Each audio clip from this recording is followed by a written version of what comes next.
Olá, está no ar o Toda Mulher. No programa de hoje nós vamos falar sobre a lei que cria regras para assinaturas de contratos entre o setor público e organizações não governamentais. Aqui no estúdio eu vou conversar com a deputada Inês Pandeló e com Eleutéria Amora, da Associação Brasileira de Organizações Não Governamentais. Muito bem-vindas ao programa. Posso te chamar de Amora? Pode. Eu achei tão lindo o seu sobrenome. Pode chamar. Amora, essa lei é resultado de um amplo diálogo com a sociedade civil? Para você ter uma ideia, eu sou diretora da ABONG, né, da Associação Brasileira de ONGs, e a ABONG, ela tem juridicamente constituída uns 22, 23 anos. E a ABONG já nasce com a luta de criar um ambiente jurídico, que esse ambiente jurídico, as regras fossem mais claras quando a gente se relacionasse com o Estado. Então, é uma grande luta, né? De lá para cá, nós enfrentamos muitos problemas, muitas burocracia, e uma das questões principais, que é a criminalização das organizações da sociedade civil.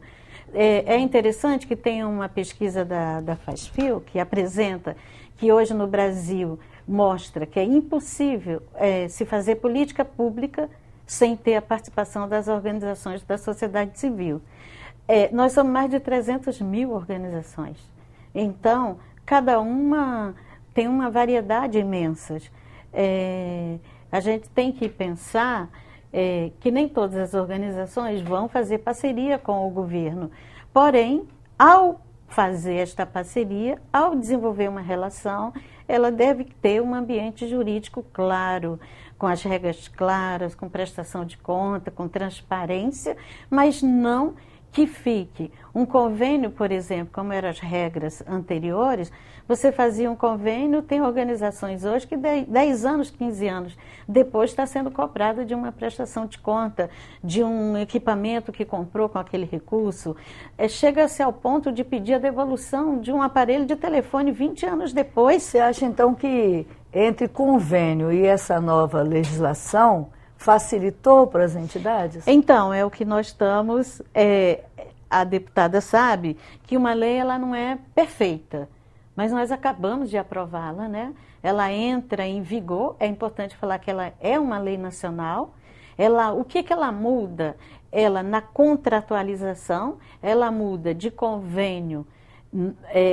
Convênio fica com prefeitura, com o Estado. Para as organizações da sociedade civil, agora é chamamento público e fomento. E o que seria este fomento?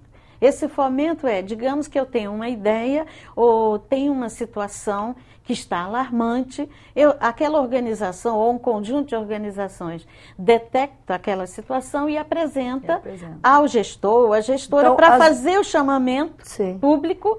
E pode até ser que a minha organização que sugeriu não seja contemplada. Mas o que nós queremos são práticas republicanas. Então, o que você está dizendo que por essa legislação, então convênios não entra mais. Não, é só de com 1º de novembro, setor público. Não. Só com o setor Agora público. É termo de colaboração, termo de fomento. Exatamente. Então, tendo um chamamento público, a entidade do governo, então os ministérios, as autarquias, né, que vão chamar para um projeto específico. Então, por exemplo, já que estamos falando de toda mulher aqui, né? Por exemplo, a Secretaria de Políticas para as Mulheres quer fazer um projeto com entidades da sociedade civil, né, para combater a violência contra a mulher, por exemplo. Aí ela vai fazer um edital. Não é isso? E aí as entidades, as organizações da sociedade civil se apresentam para concorrer a esse edital, certo? É que no caso agora não seria um edital, seria o chamamento público. Chamamento correto? público. Esse chamamento... Que é uma modalidade de edital, mas com uma nova modalidade. Publicada do mesmo jeito. O que eu acho que é importante a gente pensar é que vai ser uma mudança de cultura. essa mudança de cultura significa que a contratualização, os contratos agora, através desse chamamento público, termo de colaboração, as organizações não são vistas mais, a priori, já com a desconfiança. Porque hoje você fecha o convênio, mas já está olhando, será que vai prestar conta? Será que vai dar certo? Então, eu acho que é importante a gente pensar que nós estamos falando de mudança de cultura, onde existe um respeito mútuo e a confiança no desenvolvimento daquela parceria. Por exemplo, entrando aí nesse assunto mais especificamente, a ONG tem que ter ficha limpa, né? E o dirigente da ONG também, para poder participar do processo. Sim. Ela tem que ter 3 anos. Primeira coisa, não dá mais para criar hoje e amanhã já está desenvolvendo. Mesmo a OCIP, que antes ela pode, durante 1 ano, ela pode, poderia acessar o recurso. Esta lei traz 3 anos também, que é um tempo da organização criar, porque talvez eu seja uma sonhadora, mas eu penso que uma organização não é uma coisa que as pessoas dizem, vamos criar uma organização para acessar recurso. Pelo que eu saiba, as organizações que estão em torno da BONG, nós somos organizações que temos causas, lutamos pelos direitos das mulheres, indígenas, meio ambiente, nós nos juntamos na necessidade associativa de enfrentar determinadas questões. Nessa nossa luta, a gente se junta ao governo para aquela política e o governo jamais chegará a todos os lugares. Jamais terá a linguagem e as condições, inclusive, de ser como uma espécie de laboratório para desenvolver novas possibilidades. Nós não estamos falando só daquela política, mas nós estamos falando das novas políticas, das novas ideias para esse país continuar avançando.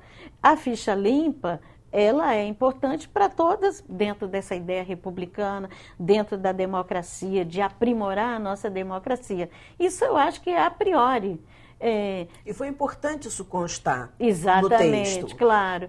Agora, eu acho que é importante a gente pensar que essa lei, ela dá essa segurança jurídica.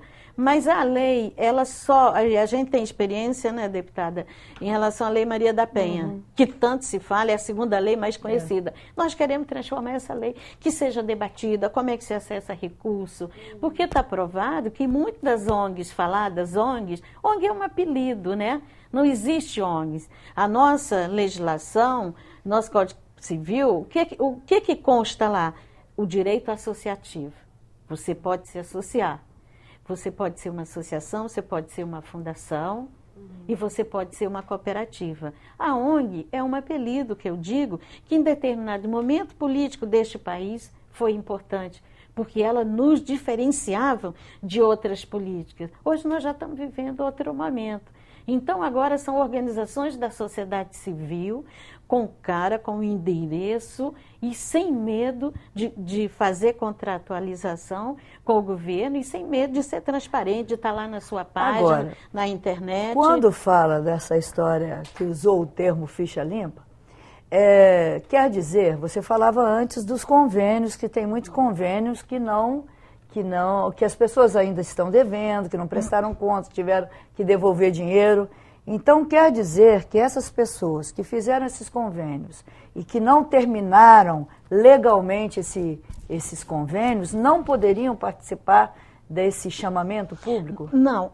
Quem tem problemas vai ter que ser resolvido. Resolver primeiro o problema. Agora, eu acho que é importante nós pensarmos que o percentual de organizações que têm problemas são recursos que não chegam nem a 100 mil reais.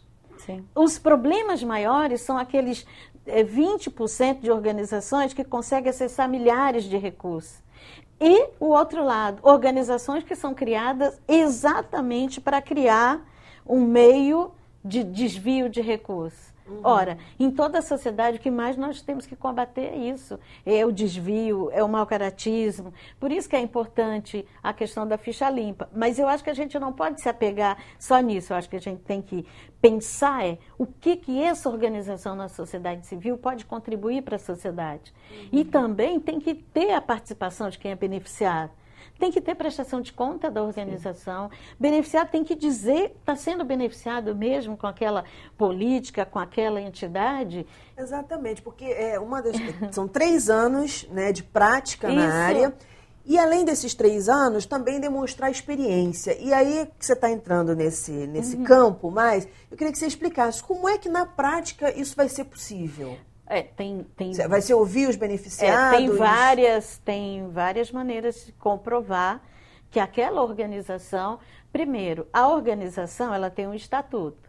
Esse estatuto, que é a sua Constituição, tem um chamamento público na área da saúde para a prevenção de doenças sexualmente transmissíveis e a AIDS. Pô, se ela não desenvolveu durante 3 anos nada com aquela temática, ela vai se candidatar e provavelmente não vai ser beneficiada.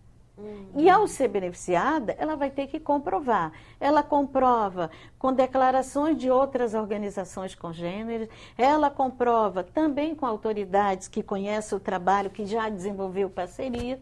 Nós estamos falando de transferência de recursos, mas a lei ela é além da transferência de recursos. Você pode desenvolver parceria com o Estado, com o município, com o governo, na sua tecnologia, na tecnologia que a organização tem, e vai levar aquela tecnologia para o Estado, para o governo, e às vezes não tem transferência de recursos.